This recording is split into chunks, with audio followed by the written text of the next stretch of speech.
तो फिर युद्ध ही अंतिम विकल्प है। सुषमा के शांति प्रस्ताव पर चीन का जवाब।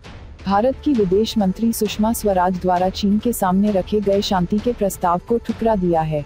चीन ने दावा किया है कि सुषमा स्वराज झूठ बोल रही हैं। चीन ने सुषमा के बयान को फैंटेसी करार देते हुए कहा है कि हमने पहले ही शांति और धैर्य का परिचय दिया है। अब यदि भारत अपनी सेनाएं वापस नहीं बुलाता है तो युद्ध के अलावा कोई विकल्प शेष नहीं रह जाता। चीन के सरकारी अखबार ग्लोबल टाइम्स के लैंग्वेज एडिशन में छपे संपादकीय में भारत को मिलिट्री एक्शन की धमकी दी गई है। लेख कहता है, चीन ने पहले ही धैर्य और शांति का परिचय दिया है। अगर दिल्ली अपनी सेना को वापस नहीं बुलाती है तो चीन के पास युद्ध लड़ने के सिवा कोई विकल्प नहीं बचेगा। विदेश मंत्री सुषमा स्वराज ने गुरुवार को राज्यसभा में कहा था कि चीन डोकलाम ट्राई जंक्शन की मौजूदा स्थिति को अपने तरीके से बदलने की कोशिश कर रहा है। डोकलाम में चीन की मौजूदगी भारत के लिए खतरा है। सुषमा ने कहा था कि भारत बातचीत के लिए तैयार है, लेकिन दोनों देशों को अपनी सेनाएं वास्तविक स्थिति पर बुलानी होगी। दुनिया में कोई भारत का समर्थन नहीं करेगा।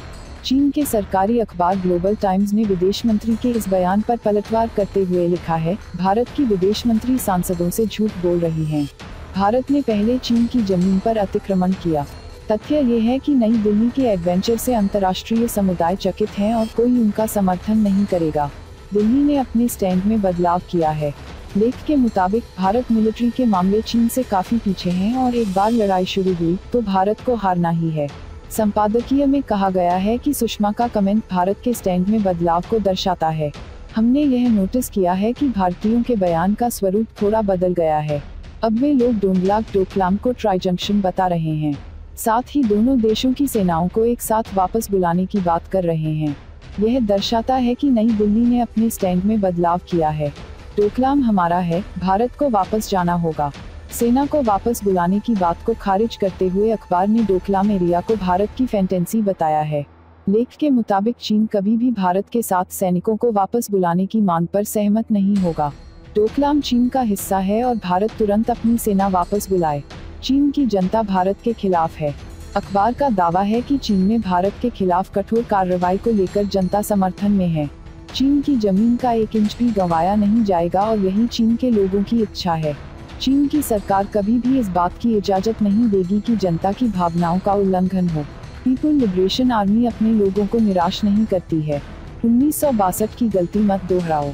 संपादकीय में यह भी कहा गया है कि अमेरिका और जापान युद्ध की स्थिति में कभी भी भारत की मदद नहीं करेंगे। मालाबार सैन्य अभ्यास की ओर इशारा करते हुए लेख में कहा गया है कि भारत को दोनों देशों का समर्थन आभासी है। 1962 का जिक्र करते हुए अखबार ने लिखा है कि भारत ने उस समय चीन की नीति का गलत विश्लेषण किया था। हमें उम्मीद है कि नई दिल्ली 1962 की गलती को नहीं दोहराएगा। फिलहाल आज के लिए बस इतना ही। अगर आपको यह वीडियो पसंद आया हो तो इस पर लाइक का बटन जरूर दबाएं और इस वीडियो को ज़्यादा से ज़्यादा शेयर करें और इस चैनल को सब्सक्राइब करना ना भूलें। शुक्रिया।